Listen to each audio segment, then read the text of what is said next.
Welcome to TalkTickers. Today we're diving deep into the latest from Serve Robotics. They're the ones, with those autonomous delivery robots you might be starting to see around. Yeah, they just dropped their Q1 2025 earnings, and there's quite a bit to unpack. Absolutely. So we'll break down those results, look at their progress, and try to figure out what it all means for them going forward. Let's start with the big picture, the highlights from the quarter. Okay, so headline numbers first. Revenue saw a really significant jump. It was up 150% sequentially, hitting $440,000 for the quarter. Wow, 150%. Where did that come from? Well, a big chunk was software services that brought in about $229,000.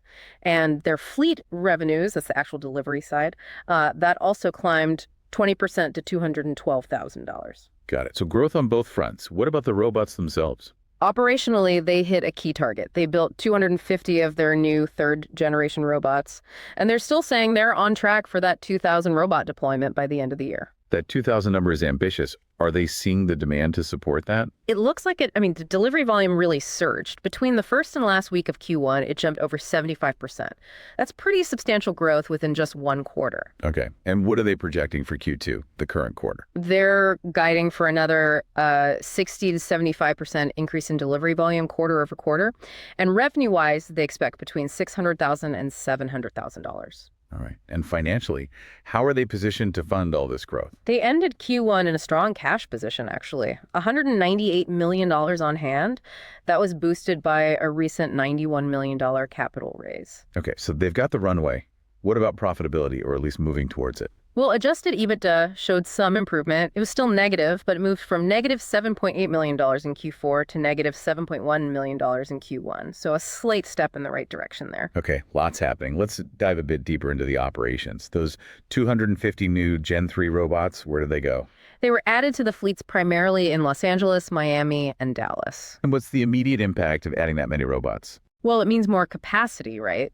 Their daily supply, the number of robots available for deliveries, increased by over 40% compared to Q4. That's essential for meeting demand. Right. And they're pushing into new markets, too. You mentioned Miami and Dallas. Yeah, and they launched those ahead of schedule, actually. Miami in February, Dallas just in April. And they secured some key partners right away, like Shake Shack and Mr. 01. So not just testing the waters, but jumping in with established names. Exactly. And they're also expanding within LA, their home base, moving into Glendale and Long Beach. So it's about depth as well as breadth. And all this adds up to serving more people. Definitely. They're now covering over 320,000 households. That's more than double where they were just back in December 2024. That's households. What about the businesses, the restaurants using them? That's growing fast, too. They're now working with over 1,500 restaurants. 1,500, wow. Yeah, it's a 50% increase just since their last update and like 5 times more than a year ago. Yeah. So merchants seem keen. That kind of rapid expansion can sometimes strain quality, though. How are they managing that? That's actually one of the more impressive points. They seem to be maintaining high delivery quality. The percentage of deliveries failing to meet their own internal deadlines dropped by roughly 65% year over year. 65% reduction. That's significant. It is. And their overall delivery completion rate stayed similar to Q4, and average drop-off times were consistent. So it suggests the operation is scaling without, falling apart. Good to hear. Let's switch gears to the hardware itself. The cost of these robots. They mentioned Gen 3 costs are way down. Yeah, nearly 1/3 of the Gen 2 costs. That's a huge factor for their economics. It makes scaling much more viable. What's behind that cost reduction? Better design, cheaper parts? Likely a combination of things. Design improvements, probably better sourcing as they scale, manufacturing efficiencies. And interestingly, they mentioned that even with the current 10% tariffs, they've found additional cost savings on the components, the bill of materials, so the tariffs haven't had a material impact. That's skillful supply chain management. It seems so. And that lower cost per robot directly helps their CapEx and, their path towards profitability down the line. They also tweaked how they report fleet revenue.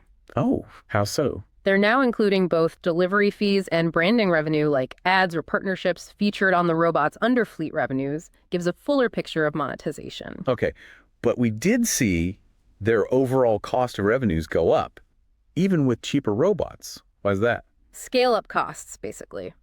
While each robot is cheaper, they're deploying way more of them and launching in new cities. That involves upfront costs, setting up local operations, initial fleet running costs, that sort of thing. It's the investment needed to grow. Makes sense. So the cost increase is tied to the expansion itself. Right. And while their software services have good margins, the bigger share of revenue coming from these newer, less mature fleet operations pulls the overall gross margin down for now. That mix should improve as markets mature. What about other expenses? Operating costs. Those rose too. Total GAAP operating expenses were $13.5 million. Non-GAAP was $9.5 million. R&D is still the biggest piece there, about $5 million non-GAAP. They're clearly still investing heavily in the tech. And the rest. General and administrative G&A was about $2.9 million non-GAAP. That includes things like beefing up internal controls and operational infrastructure to handle the growth. All adds up to a GAAP net loss per share of 23 cents. Non-GAAP was 16 cents. Got it. One interesting strategic move was deciding to self-fund the big 2,000 robot fleet build-out. Yeah, using their own cash instead of financing. They estimate this avoids about $20 million in interest and purchase option costs through 2026.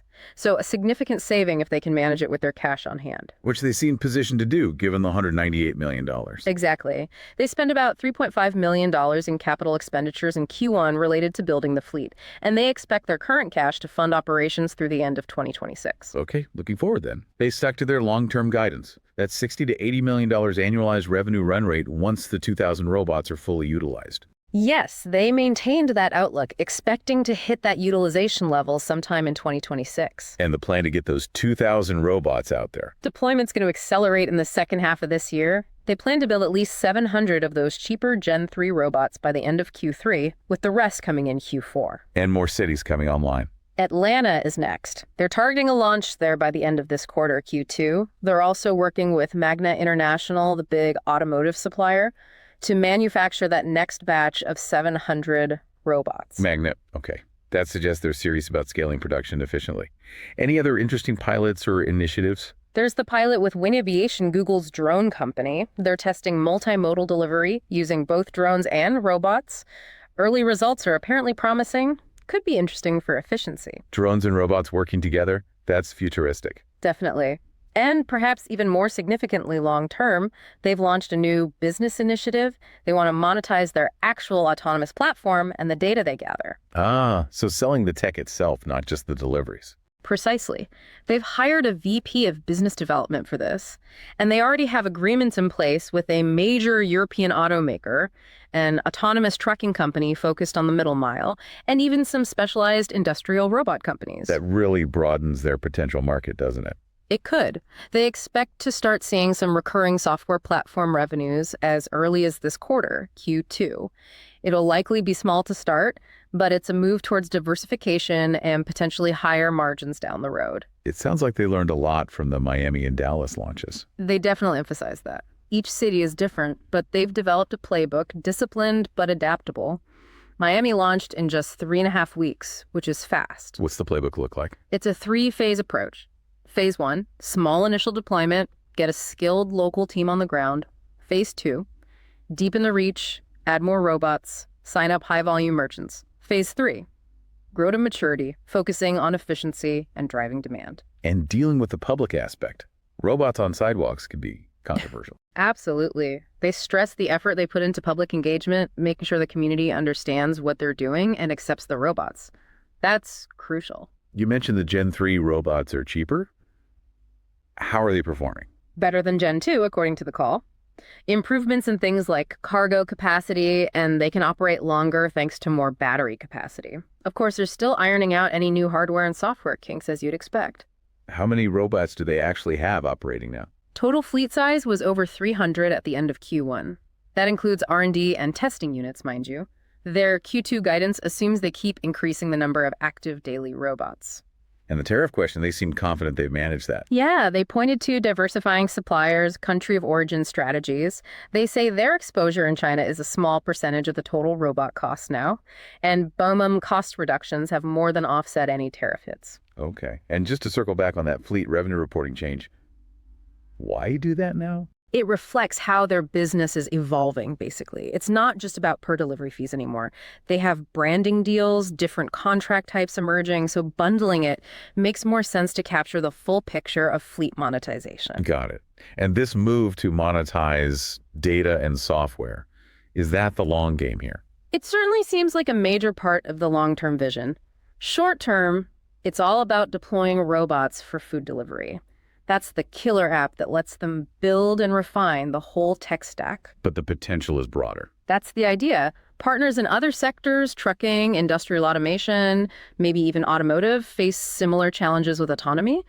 Serve believes those partners can use their AI, their APIs, fleet management tools, safety systems, even their remote intervention capabilities. Serve would then take a cut of the value created. So food delivery proves the tech, then they license it out. That looks like the strategy unfolding. Okay, let's try and pull it all together. What are the main takeaways for someone watching Serve Robotics after this call? Well, first, the growth is real. Revenue and delivery volume are climbing steeply, which shows their expansion is gaining traction. Second, managing to maintain delivery quality during this rapid scale-up is quite positive operationally. Right. Execution seems solid so far. Third, they're handling the hardware side, effectively reducing costs significantly and managing tariff risks. Fourth, the decision to self-fund the fleet shows financial confidence and saves future costs. And looking longer term. The move towards software platform revenue is key. That could be a high-margin, diversified income stream. And finally, those partnerships outside of food delivery hint at a much bigger potential playground for their core technology. Lots of moving parts, but definitely an interesting story developing. For sure. Early days still in many ways, but the progress in Q1 was notable. All right, let's shift gears. It's time for our This Is Not Financial Advice segment. We get to brainstorm some, let's say creative, maybe even outrageous, but plausible ideas related to all this. You first. Okay, outrageous but plausible idea number one. How about a long position in companies specializing in like advanced sidewalk repair and maintenance technology? Sidewalk repair, go on. Well, think about it. Thousands of these little robots zipping around cities. They need smooth, well-maintained sidewalks to operate efficiently and safely. Increased robot traffic could accelerate wear and tear, or at least highlight existing problems. Cities might need to invest more in upkeep, potentially using newer, more efficient repair tech. It's indirect, relies on mass adoption, but, plausible. I like it. Investing in the infrastructure the robots rely on. Okay, my turn. Outrageous but plausible idea number two. What about investing in companies developing hyper-localized micro-weather forecasting services? Micro-weather, how does that connect? These robots operate outdoors, right? They're sensitive to sudden downpours, ice patches, maybe even strong wind gusts in urban canyons. For a fleet of potentially thousands of robots, knowing the precise weather conditions block by block could be critical for optimizing routes, ensuring safety, and managing battery life. Companies that can provide that level of granular real-time weather data specifically for urban robotic operations might find a niche market. Okay, I can see that. Optimizing the fleet based on street-level weather, definitely out there, but makes a certain kind of sense if these fleets become huge. Exactly. Outrageous, but plausible. Plausible-ish. All right, that wraps up our deep dive into Serve Robotics' latest earnings call. We've covered their growth, the operational execution, the financial picture, and some intriguing future plans. Yeah, a lot to digest. Definitely a company to keep an eye on in the autonomous delivery space. Absolutely. And just a reminder, everything we've discussed here is for informational purposes only. It is definitely not financial advice. Always do your own homework before making any investment decisions. Please do. We're curious what you think. What are your takeaways on Serve Robotics? Is autonomous delivery the future? Let us know. Thanks for tuning into TalkTickers. We'll catch you on the next one.